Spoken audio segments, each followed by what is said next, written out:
Mon enfance s'est passée de manière paisible à Toulouse. Ma mère était quelqu'un d'ici.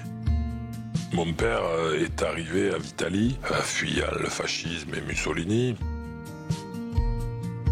Chez moi, les gens qui rentraient dans la maison étaient très souvent des camarades et des gens qui étaient complètement réunis par la pensée. Donc des gens souvent du Parti communiste ou de la CGT parce que ça allait ensemble. Et donc je crois que j'ai toujours été marqué par cette volonté que pouvaient présenter certains qui était de ne pas subir, de rester debout, de jamais se coucher, de jamais accepter de manière... ce qu'on peut vous opposer par l'autorité. Fierté, honneur, lutter, résister. Ces mots jalonnent l'enfance, dessinent les premiers traits de caractère et ouvrent des portes.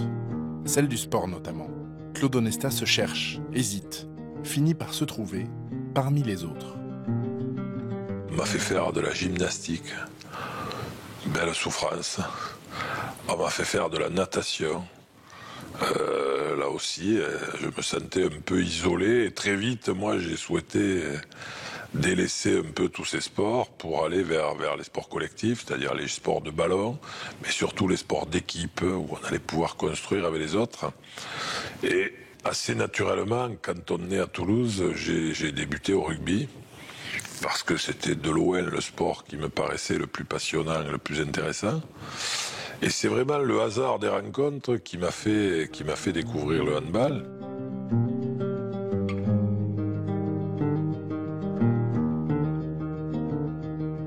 Je suis rentré dans une famille qui m'a accueilli les bras ouverts et je ne suis jamais ressorti. Une carrière honnête de joueur de D1, mais surtout un statut de leader évident. La passion qui l'anime déjà, c'est le groupe. Onesta devient entraîneur, de ceux qui entraînent dans son sillage, plutôt de gré, mais de force aussi si besoin. 4 années à apprendre le métier à Toulouse. Puis en 2001, surprise, il obtient la succession de Daniel Costantini à la tête de l'équipe de France. Une nomination politique pour les uns, logique pour les autres. Après tout, Onesta a déjà un plan et sa méthode. J'ai cherché à associer tous les acteurs à la construction du projet. Pourquoi ? Parce que j'ai le sentiment que plus les gens sont associés au projet dans lequel ils sont engagés, plus ils en deviennent responsables.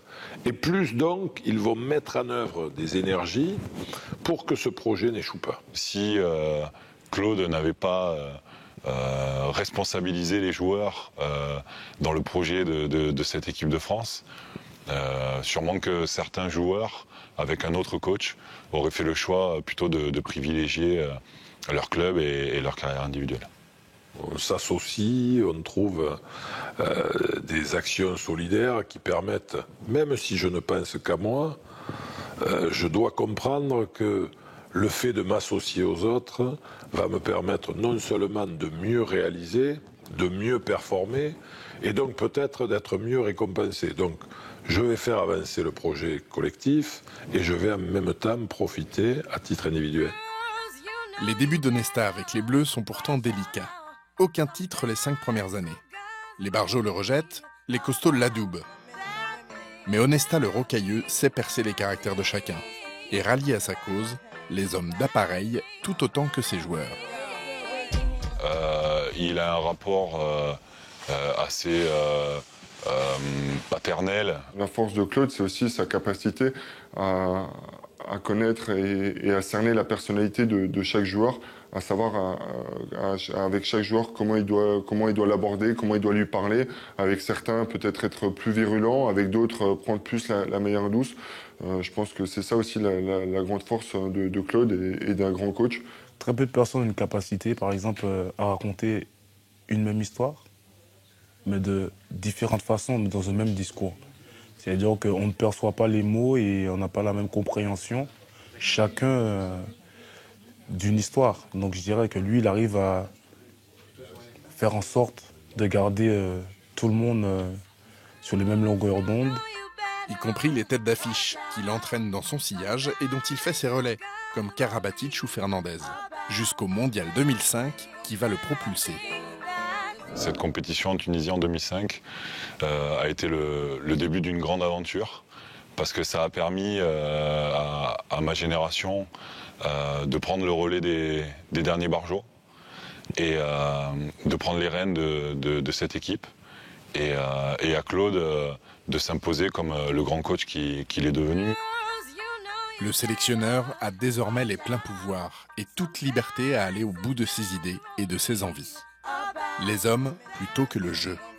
Le camarade Onesta se mue en une sorte de parrain, de gourou du handball français. Ce qui m'a intéressé au bout d'un certain temps, ça n'était plus comment faire que les gens jouent mieux, mais comment, parce qu'ils sont mieux ensemble, ils vont mieux jouer ensemble. Et donc la dimension des hommes m'est apparue comme plus essentielle que la dimension technique. Il s'est un peu éloigné, donc il est dans un rôle de manager où il laisse, on va dire, les techniciens, avec la collaboration des joueurs, mettre les schémas techniques. Et lui, il est il chapeaute tout pour qu'il ait vraiment de la cohésion dans ce qui est mis en place. Bon, c'est quelque chose qu'on peut remarquer qui ne se faisait pas avant. Donc il a revisité le coaching. Mais bon, ensuite, on peut aussi remarquer que ses choix ont forcément porté ses fruits. Donc tout à son honneur et c'est un précurseur surtout de ce nouveau système, de ce mode de fonctionnement. Il est plus sur l'aspect, périphérique de la chose. Il regarde vraiment des problèmes qu'ils peuvent avoir pour un dysfonctionnement du groupe. Et je pense qu'il le fait très bien. Et il sait notamment gérer peut-être des crises à l'intérieur, voire anticiper certains conflits. Et pourtant, le conflit ne lui fait pas peur. Au contraire, gare à ceux qui osent s'attaquer à l'édifice bâti. L'équipe de France est une forteresse devenue imprenable, et pas que sur le parquet. Je suis convaincu qu'un entraîneur de club ne peut plus occuper ce poste. Ce sont deux métiers différents. Ce sont les anciens joueurs qui sont les plus à même d'apporter de la qualité et de la précision. Une de ces petites phrases, comme pour rappeler au milieu qui est le patron. Il privilégiera toujours des joueurs qui sont installés dans le groupe et qui ont prouvé auparavant que de faire rentrer des joueurs qui ont peut-être eu une très bonne période ou qui ont vécu une très belle saison, mais qui peuvent peut-être ne pas être à la hauteur après une fois en équipe de France. Un manager qui rassure trop, c'est un manager qui veut tout garantir, tout expliquer, et qui va finir par tellement apaiser ses joueurs qu'il va leur faire perdre tout ce qui peut être leur énergie, leur capacité à combattre. Les gens sont tellement rassurés qu'ils perdent leur fonction guerrière.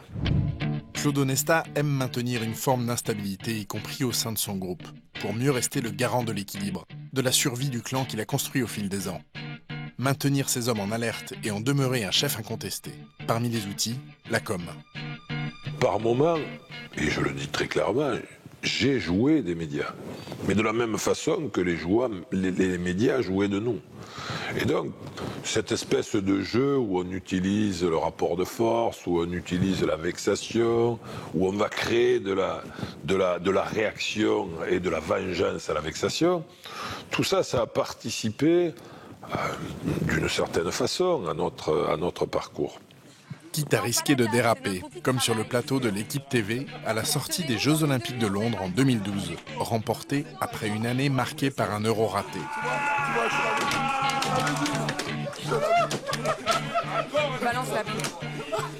Les gars. Voilà.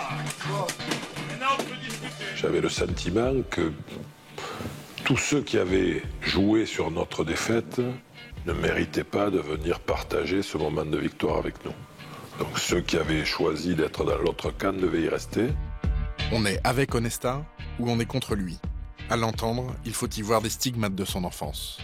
Peut-être le fait d'avoir eu des parents communistes a été pour moi une vision qui pouvait être une vision contestataire, d'une certaine façon rebelle de l'acceptation du monde. Ils sont quelques-uns dans le handball français, anciens ou entraîneurs, à regretter cette méthode de l'envers et contre tous. Mais ils restent silencieux, le succès ayant toujours raison. Et au fond, quel succès! De Claude Onesta, il restera un gigantesque palmarès, mais aussi la fidélité et la reconnaissance d'un groupe d'hommes à leur chef. Il a accompagné ma carrière pendant plus de 14 ans.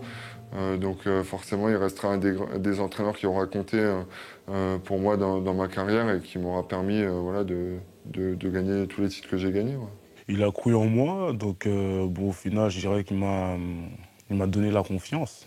Cette confiance aussi dans une équipe qui même s'est occupée de moi, m'a forgé, m'a appris à devenir un sportif parce que je suis arrivé jeune. Et quand on est jeune, on ne sait pas comment ça se passe le monde professionnel.